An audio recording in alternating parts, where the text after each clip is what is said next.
Sir, सरकार द्वारा black out को लेकर गाइडलाइन जारी की गई है, तो उसके बारे में ब्रीफ कर दीजिए। देखिए, हरियाणा सरकार द्वारा जो ये आपात स्थिति पाकिस्तान ने भारत के ऊपर ज़बरदस्ती पैदा करी है, इसके लिए कुछ ब्लैकआउट की गाइडलाइंस जारी करी हैं।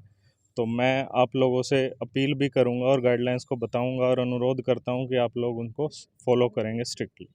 तो गाइडलाइंस ये हैं कि 6 बजे या 7 बजे जैसे ही अंधेरा होता है उसके बाद कोई भी लाइट ना जलाए, ना अपने घरों में जलाएं, ना दुकानों में जलाएं। दुकानों में जो बोर्ड लगे होते हैं, बिल बोर्ड्स, उसका खास ध्यान रखें कि उसकी तेज़ रोशनी होती है, वो बिल्कुल बंद करके निकलें आप दुकान से।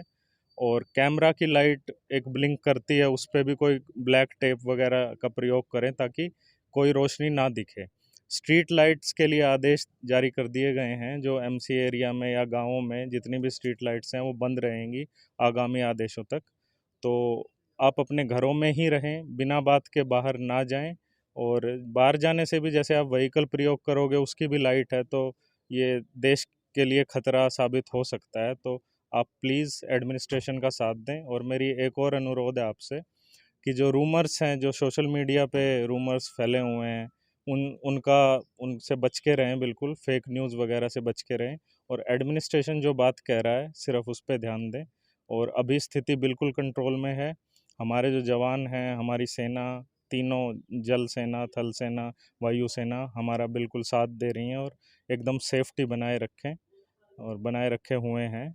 तो जय हिंद, जय भारत। ये जो स्ट्रीट लाइटें बंद करने का जो ऑर्डर है सर, तो इसकी टाइमलाइन रहेगी कोई टाइम? इसकी टाइमलाइन यही है, वैसे तो 6 बजे का डीसी साहब ने आदेश दिया है, 6 बजे के बाद से बंद रहेंगी।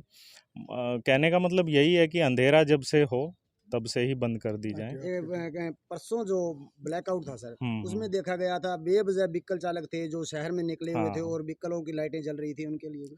तो उनके लिए जो पीसीआर वैन्स हैं उनको मतलब पुलिस डिपार्टमेंट को आगाह कर दिया गया है।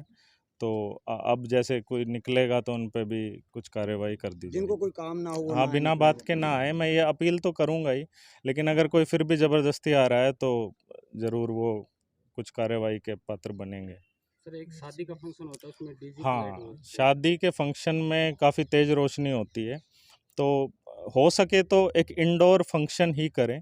अगर आउटडोर करना भी पड़ रहा है तो मिनिमाइज़ करें लाइट को, बिल्कुल कम रोशनी का प्रयोग करें। और डीजे वगैरह की लाइट ना प्रयोग करें, उसमें म्यूज़िक बजे दैट्स फाइन, लेकिन लाइट ना हो।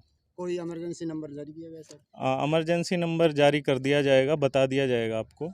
अभी घबराने की जरूरत नहीं हाँ, है? बिल्कुल घबराने की कोई ज़रूरत नहीं है। प्रशासन आपके साथ है और इंडियन आर्मी, इंडियन गवर्नमेंट सब आपके साथ हैं। ये जो फैसला आया ब्लैकआउट को लेकर, क्या कहेंगे? आज हमारे एसडीएम साहब इलाहाबाद की ओर से एक मीटिंग भी बुलाई गई थी और मैं हमारे शहर की जनता को भी हम आश्वस्त कर दें कि जो हमारे मोदी जी का एक सशक्त नेतृत्व और हमारे साहब ने जैसे बताया कि भारतीय सेना का जो पराक्रम और शौर्य, इसकी महानता को देखते हुए हमारे कुछ जितने भी शहरवासी हैं, क्षेत्रवासी हैं, इनको घबराने की बिल्कुल भी तनिक भी ज़रूरत नहीं है। और एहतियातन तौर पर कुछ निर्देश जो हैं प्रशासन की तरफ से जारी किए गए हैं, जैसे शाम के समय जो लाइट जो बंद करना, ये हमारा फ़र्ज़ है क्योंकि ब्लैकआउट होना बहुत ज़रूरी है। और दुश्मन की आर्मी जो है लगभग तो यहाँ तक नहीं पहुँच सकेगी, लेकिन फिर भी एहतियात के तौर पर हमें ब्लैकआउट करना चाहिए। इस तरह के निर्देश आज दिए गए हैं। और फिर भी हमारे किसी भी शहरवासियों को, वार्डवासियों को कोई दिक्कत हो तो आज यही मीटिंग में चर्चा हुई कि आप हमारे जनप्रतिनिधियों से, अपने जो वार्ड के एमसी उनसे संपर्क करें, किसी भी तरह की दिक्कत आ रही है।